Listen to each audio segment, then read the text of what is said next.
Bienvenidos. Hoy vamos a sumergirnos en la larguísima y, la verdad, muy compleja historia de Cuba, concretamente en su lucha por conseguir una independencia que fuera real de verdad. Vamos a centrarnos en ese periodo clave, el que va desde la colonización española hasta justo antes de la Revolución.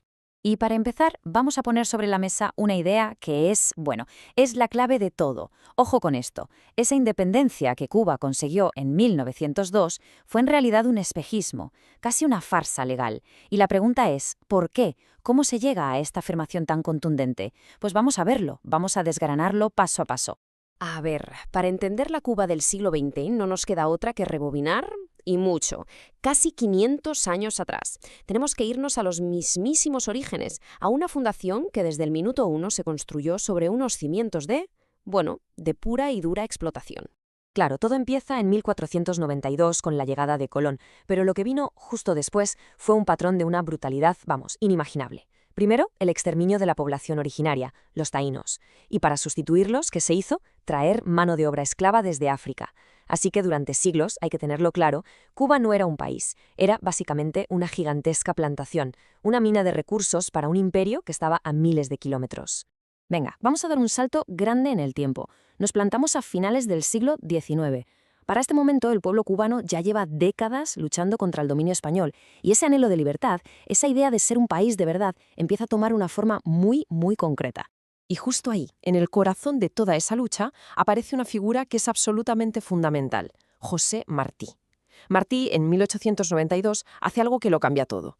Funda el Partido Revolucionario Cubano. Y su gran logro fue conseguir unir a un montón de facciones que andaban dispersas, todas bajo una misma bandera y con un objetivo común. Y aquí, ojo, aquí está la clave de todo el pensamiento de Martí. Su objetivo no era simplemente echar a los españoles y ya está. No. Su visión iba mucho más allá, era casi profética. Él quería una independencia real, y con real se refería a una que impidiera, de forma explícita, que el vecino del norte, Estados Unidos, terminara apoderándose de la isla. Es que ya lo estaba viendo venir. La amenaza estaba ahí, en el horizonte. Y con esto llegamos a un momento que es, de verdad, un punto de inflexión. Uno de esos momentos en los que la historia gira 90 grados. El momento en que el futuro de Cuba fue alterado para siempre por una intervención que vino de fuera. A ver, tratemos de imaginar la escena. Décadas y décadas de lucha, de sacrificios. Los independentistas cubanos lo tienen al alcance de la mano. Están a punto de derrotar por fin a España. La victoria es cuestión de tiempo, es inminente. Y de repente, ¡boom!, una explosión tremenda sacude el puerto de La Habana. Es el acorazado estadounidense, el Maine. Acaba de saltar por los aires. Y fíjense en la velocidad a la que se precipita todo a partir de ahí. Llevamos décadas de lucha cubana a punto de llegar a su fin. En febrero de 1898 explota el Maine. Apenas 2 meses después, en abril, Estados Unidos usa esa explosión como la excusa perfecta, le declara la guerra a España y entra en la isla. ¿El resultado? Para finales de ese mismo año, la historia se había reescrito por completo. La victoria no fue para los cubanos, se la arrebató Estados Unidos.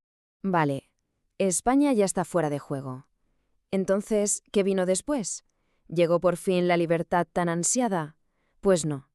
Lo que llegó fue una nueva forma de dominación. Quizá más sutil, sí, pero igual de férrea. Y esta nueva dominación se formalizó, se selló con un nombre propio, la Enmienda Platt. Y esto es absolutamente crucial para entenderlo todo. No fue un acuerdo entre iguales, ¿qué va? Fue una imposición. Una cláusula que Washington básicamente obligó a Cuba a meter, a coser, dentro de su propia constitución. ¿Y qué decía? Pues nada más y nada menos que Estados Unidos tenía derecho a intervenir militarmente en Cuba cuando le diera la gana, y además se quedaban para siempre con la base de Guantánamo. O sea que la soberanía cubana nació, por así decirlo, con una pistola en la sien. En la práctica, esto convirtió a Cuba en un protectorado. ¿Y eso qué significaba en el día a día? Pues para empezar, que las industrias más importantes, el azúcar, el tabaco, todo estaba controlado por empresas norteamericanas. Significaba que la isla se convirtió en una especie de parque de recreo para Estados Unidos, el gran casino, el prostíbulo, un lugar donde la mafia estadounidense operaba con total impunidad. Y claro, todo esto estaba sostenido por Washington, que se encargaba de poner y quitar gobiernos títeres según le convenía. Y si tuviéramos que ponerle una cara a todo este sistema, el rostro que lo personifica todo, ese sería sin duda Fulgencio Batista, un militar que llegó al poder a través de golpes de Estado. Primero en el 33 y luego, de forma ya definitiva, en 1952. El papel de Batista era, la verdad, muy simple y muy brutal. Él era el capataz. Su único trabajo era asegurarse de que las corporaciones norteamericanas siguieran ganando dinero, y para eso había que exprimir al pueblo cubano. ¿Y cómo lo hacía? Pues con el único método que conocía, una represión sistemática y absolutamente feroz contra cualquiera que se atreviera a levantar la voz.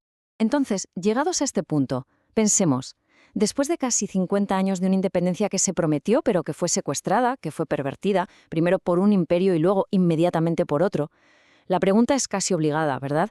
¿Qué camino le quedaba realmente al pueblo cubano? Hoy nos metemos de lleno en una de las confrontaciones más largas y sobre todo más desiguales de la historia reciente, la que enfrenta a Cuba y a Estados Unidos. Es una historia que abarca más de medio siglo de desafío, de presión constante y de una resistencia que, la verdad, redefinió la geopolítica de todo el continente americano. Todo arranca, como no, en 1959, el triunfo de la Revolución Cubana con figuras que ya son historia como Fidel Castro o el Che Guevara no fue un simple cambio de gobierno, no, fue una ruptura total con el pasado, una declaración de intenciones para recuperar la soberanía nacional que, inevitablemente, iba a poner a esta pequeña isla en rumbo de colisión con su gigantesco vecino del norte. Y es que claro, que Cuba se plantase de esa manera fue visto en Washington como una amenaza intolerable. No era solo una cuestión económica o política, era un desafío directo a esa esfera de influencia que Estados Unidos había mantenido con mano de hierro en la región. La reacción, como vamos a ver ahora mismo, fue inmediata y la verdad fue despiadada. Bien, ¿y cómo se tradujo exactamente esa hostilidad? Porque, ojo, no estamos hablando de una simple riña diplomática, ni mucho menos. La cosa pasó muy rápido a una política de agresión, tanto abierta como encubierta. La escalada fue de vértigo. En 1961 tenemos el intento de invasión militar en Bahía de Cochinos, que por cierto, fracasa estrepitosamente. Solo un año después, en el 62, la situación se pone todavía más tensa. La famosa crisis de los misiles, que puso al mundo entero al borde de una guerra nuclear. Y ese mismo año, para rematar, Estados Unidos impone un embargo económico total, un asedio que estaba destinado a durar décadas. Y aquí está la clave de todo. Porque hay que entender que este embargo no era una sanción cualquiera. Fue diseñado explícitamente como un arma. Es así de crudo, convertir el hambre y la necesidad en una herramienta de presión política. Con esta medida, Cuba se convirtió, de la noche a la mañana, en el país más sancionado de la historia moderna. Pero aquí viene lo más sorprendente de toda esta historia. Porque a pesar de este cerco implacable, lo que pasó en Cuba no es solo una historia de supervivencia, es también una historia de logros sociales realmente increíbles. Y es que, fijaos en el contraste, porque es brutal. Por un lado, tenemos una nación asfixiada económicamente, y por otro, ese mismo país es capaz de levantar sistemas públicos de salud y educación tan buenos que sus indicadores superaban a los de muchos países del llamado primer mundo, una auténtica proeza en medio de la adversidad. Claro, hay que ser justos y decir que este modelo social se pudo sostener, en gran parte, gracias al paraguas económico y logístico de la Unión Soviética. Cuba era un aliado clave en la Guerra Fría y esa alianza fue un salvavidas frente al bloqueo. Pero ¿qué iba a pasar cuando ese gigante se viniera abajo? Pues pasó lo inevitable. La caída del muro de Berlín lo cambió absolutamente todo. Y para Cuba, ese momento supuso el comienzo de su etapa más oscura, de su peor pesadilla. Imaginemos la situación. De un día para otro, Cuba pierde a su principal socio comercial, a su fuente de sustento. El país se hunde en lo que se llamó el Período Especial, que fue una crisis devastadora. Hablamos de una escasez brutal de alimentos, de combustible, de todo lo básico. Y ante esta crisis humanitaria, ¿qué hizo Estados Unidos? ¿Quizá aflojar un poco la presión? Pues no, todo lo contrario. Lo vio como la oportunidad perfecta para dar la estocada final. Endureció todavía más las sanciones, con un objetivo que era cínico, sí, pero también muy claro: provocar el colapso del sistema a través del sufrimiento de la gente. Durísimo. Y así pasaron las décadas, con esa política de máxima presión completamente intacta. Parecía que nada iba a cambiar nunca. Sin embargo, ya bien entrado el siglo XXI, algo, de forma inesperada, empezó a moverse en Washington. Más de 50 años. Se dice pronto, ¿verdad?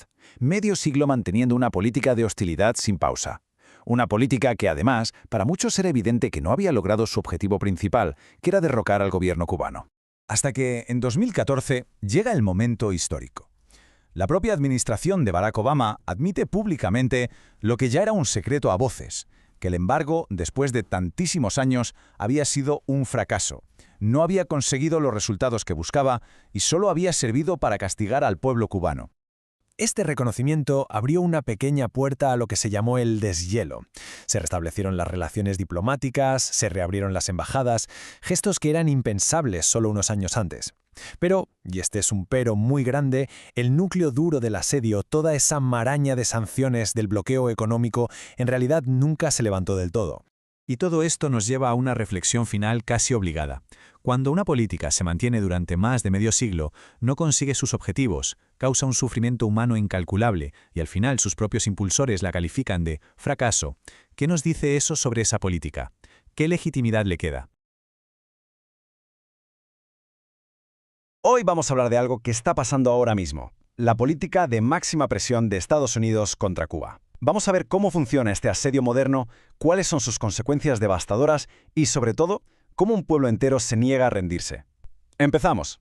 A ver, lo primero que hay que tener claro es que esto no es simplemente más de lo mismo. La hostilidad contra Cuba en este siglo ha alcanzado un nivel de virulencia, de persecución financiera, que es brutal. Es una estrategia calculada para provocar la asfixia total. Bueno, pues vamos a meternos en materia. En esta primera parte vamos a desgranar las herramientas de este cerco, cómo se construye pieza a pieza esta estrategia de máxima presión que ha marcado la situación desde 2017. El arma principal de este asedio, su pilar jurídico, es la ley Helms-Burton.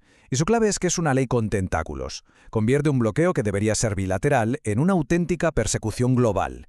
Básicamente amenaza a cualquier empresa del planeta que se atreva a comerciar con la isla. Y esto se pone en marcha con toda su fuerza en 2017, con la administración Trump. A partir de ahí, la presión no ha hecho más que aumentar. Y hasta hoy, figuras como Marco Rubio siguen apretando las tuercas, aprovechando cualquier momento de debilidad para intensificar el ahogo. Y que nadie se engañe. Aquí no hay dobles lecturas. La intención es explícita, está dicha en voz alta. El objetivo no es buscar reformas, no es el diálogo.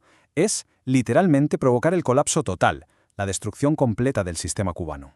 Así de claro y así de crudo. Ahora bien, dejemos la geopolítica y las leyes por un momento. ¿Cómo se traduce todo esto en el día a día de la gente? Pues aquí es donde vemos la verdadera cara de esta estrategia, un coste humano terrible, diseñado para estrangular la vida de la gente corriente. Mirad, se ha llegado a hacer esta comparación. Y sé que es durísima, pero es necesaria para entender la magnitud de la crueldad. Es una táctica de guerra total, pero aplicada en tiempos de paz. El objetivo es el mismo, rendir a una nación a través del hambre, la enfermedad y la desesperación. Y aquí tenemos una de las consecuencias más trágicas. Más de 1 millón de personas, 1 millón, que se han visto forzadas a abandonar su país. Esto no es una migración cualquiera. Es un éxodo provocado directamente por una política que busca hacer la vida sencillamente insostenible. Imaginen cómo es vivir así, con una inflación que se come los salarios, con apagones constantes porque no dejan que llegue el combustible, con la angustia de no encontrar medicinas básicas. Es un ataque directo al bienestar de la población, que golpea incluso a uno de los mayores logros de la revolución, su sistema de salud. Y claro, el ataque económico es casi quirúrgico. Van a por los pilares que sostienen el país. Persiguen al turismo, del que depende una parte enorme de la economía. Bloquean la maquinaria para industrias históricas como el azúcar o el tabaco. El plan es dejar a la isla sin ninguna fuente de ingresos. Un estrangulamiento en toda regla. Con todo esto, cualquiera pensaría que el colapso es inevitable, ¿verdad? Pues no. La estrategia de Washington se ha topado con algo que no esperaba. Y ahora vamos a ver precisamente eso. Cómo, frente a la asfixia y la crueldad, Cuba resiste. Bajo el liderazgo de Miguel Díaz-Canel, el país entero ha entrado en lo que se podría llamar modo supervivencia. Y eso significa que cada día es una batalla por los recursos, donde el ingenio, la solidaridad y la creatividad colectiva son las únicas armas para seguir adelante. Y aquí está lo realmente increíble de esta historia. A pesar de todo, a pesar de la presión despiadada, el colapso que Washington busca con tanto ahínco no ha llegado. Contra todo pronóstico, y pagando un precio altísimo, la isla aguanta, demostrando una capacidad de resistencia que desafía toda lógica. Llegamos ya a la parte final, a la reflexión. ¿Qué significa este enfrentamiento tan desigual? ¿Y qué nos dice sobre el pulso que se está librando en el mundo? Esta pregunta resume perfectamente la estrategia estadounidense. Es una espera cínica. En lugar de una confrontación directa, se opta por asfixiar lentamente al pueblo, con la esperanza de que la isla, agotada por el asedio, simplemente se derrumbe por su propio peso. como una fruta madura. Pero la lucha continúa. Este asedio, en su intento de destruir un proyecto de soberanía, no se enfrenta solo a un gobierno, se enfrenta al legado de toda una revolución. Y quizá la reflexión final nos la dejó el propio Fidel Castro con su frase más célebre: «Condenadme, no importa, la historia me absolverá». Una frase que hoy no suena a defensa, sino a una afirmación de resistencia. Una apuesta por un futuro donde la dignidad de los pueblos siempre prevalecerá sobre la fuerza bruta.